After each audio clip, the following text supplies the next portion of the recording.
to celebrate the efforts of the local people in saving their heritage.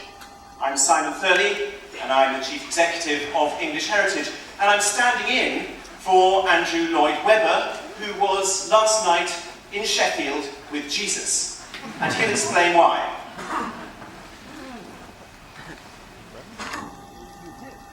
Good morning, everybody, and welcome to the Palace Theatre for the second Architectural Angel Awards, which is sponsored by myself and English Heritage, and it's great to have you here in London. I'm really sorry I'm not here to kick this off today, but last night it was the closing night of my arena tour of Jesus Christ Superstar in Sheffield, and I'm therefore, as this is shown, currently on the motorway coming down to join you.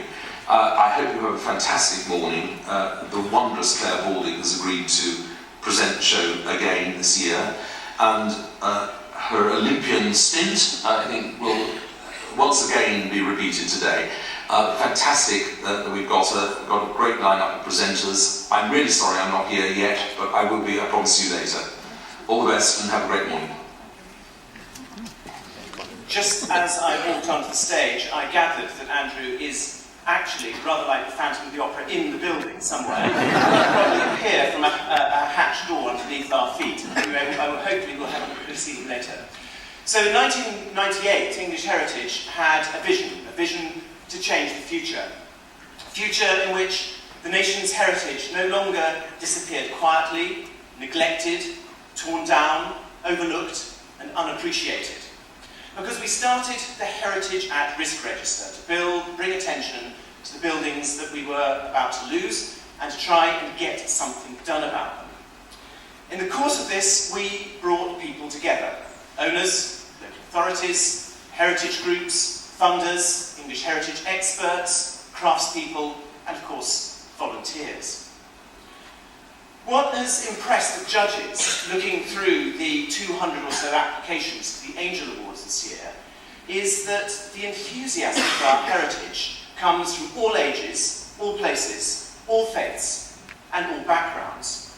And I just want to read you very briefly a little bit of a letter I've got here that was written to us by a 13-year-old boy.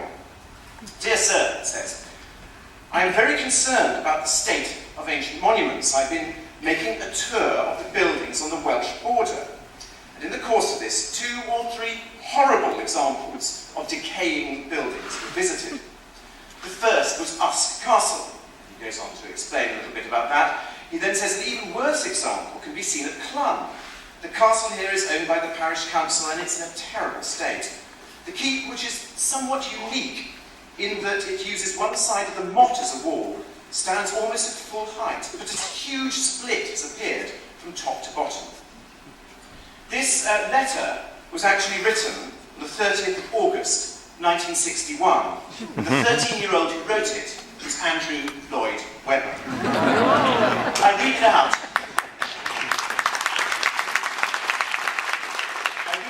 To demonstrate that one of Andrew's lifelong passions, as well as music, was absolutely heritage.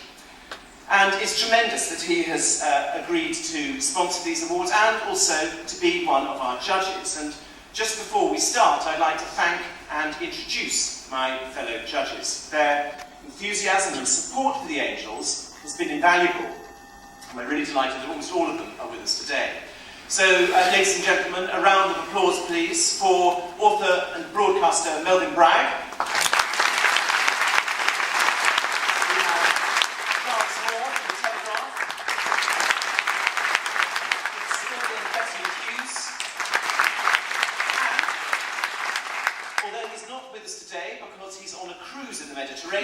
The Bishop of London, Richard Shaftesbury. We are also incredibly grateful to that consummate broadcaster and now successful author, Claire Balding, for being with us today, and it now gives me great pleasure to hand over to her. Claire.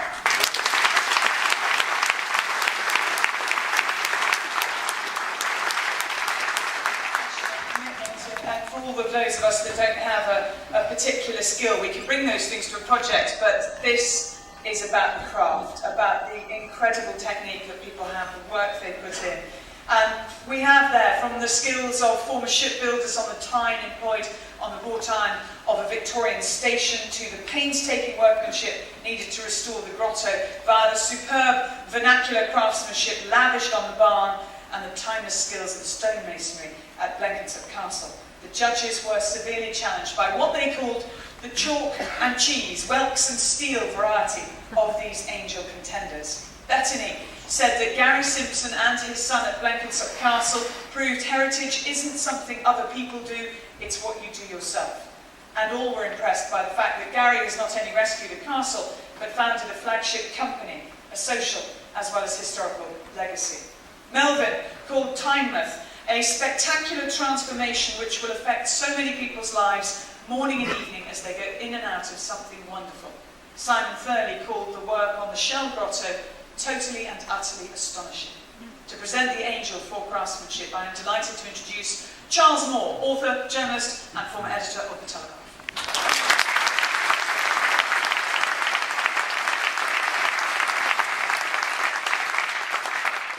Thank you very much, ladies and gentlemen. It's wonderful for the Daily Telegraph to be the partner of these awards. It fits so well with what we believe. And actually, now that it's such a terrible time for newspapers, why can't there be a heritage award for newspapers? And why can't we win it? We're beautifully restored in every generation, and almost uniquely in modern newspapers, we make a profit. So there's a thought for the judges for next year.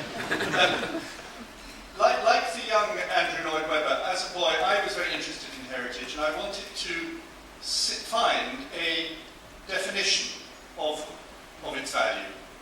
And I came across one aspect of it in a surprising place, which was an interview with the Swedish film director Ingmar Bergman. And he said how much he regretted that in modern art you had to be a famous person to succeed, that there was so much ego in it. And he said what he would have most liked to have done would be a craftsman on a medieval cathedral, and he would have just contributed throughout his life to carving the sculptures in that cathedral. Nobody would have particularly known who he was, but they would be there, and they would be there hundreds of years later. And it's that sacrifice of ego to the great work of art, which I think is so impressive and important in heritage, and that's what we're particularly celebrating in this category. Actually, Claire, I was thinking of this when I watch you brilliantly conquering the Champion Stakes on Saturday. There's this great equine work of art, Frankel, and of course it's he, above all, we wish to look at. But actually think of the sort of craftsmanship around it. There's the stable there, there's the jockey, and there's poor, terribly ill Henry Cecil, who's done so much work to produce this. Well, this is our Champion Stakes, and we've got craftsmen working on things that do so many different things for people. There's a castle, which is supposed to protect them, a barn which stores our food, a station which allows us to travel, and a grotto, of course, absolutely no use whatever, but in my opinion, almost more admirable for that.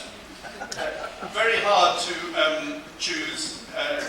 I argue strongly for a greater understanding of the needs of the Shell Grotto community, but I am delighted with the award, which is Station Developments for Tynemouth Station.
drawing myself up to my full patronising height.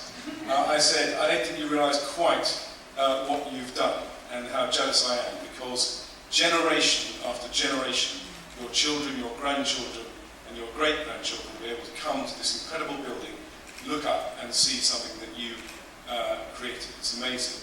And what's wonderful about today is to be able to celebrate the work of all the organisations that are represented in this room. English Heritage, who organised these amazing awards, as well as all the other national heritage organisations, but above all, of course, the community groups and the volunteers. We couldn't have the heritage that we have in this country without the work of volunteers. I've been privileged to be, before I became the Heritage Minister, a trustee of the Heritage of London Trust, and I saw for myself what passionate volunteers and enthusiasts can do with small amounts of money. So thank you so much for all the work that you do. It's a great privilege to present the People's Award, which is voted for by members of English Heritage and by readers of the Daily Telegraph, as Charles Moore pointed out, our most successful heritage newspaper. But I also use this opportunity, before I read out the winner, to say to Andrew Lloyd Webber, if he is in the building, thank you, Andrew, as well.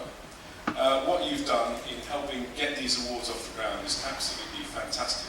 And it's not just these awards you support, but you've also contributed to Building Preservation Trust, which has been match funded by English Heritage. So Andrew is a really key and important supporter of our heritage. But without more ado, can I announce that the winner of the People's Angels Award, the English Heritage Supporters and Telegraph Readers' favourite, is Russell Savoury and friends of Stowberry's Aerodrome for Stowberry's World War I Airfield.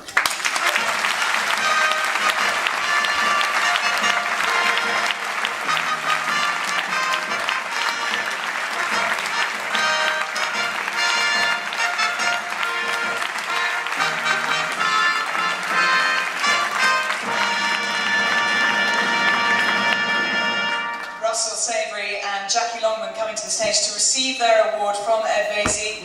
I'll just take the post-it photo and then I'll crash on in there.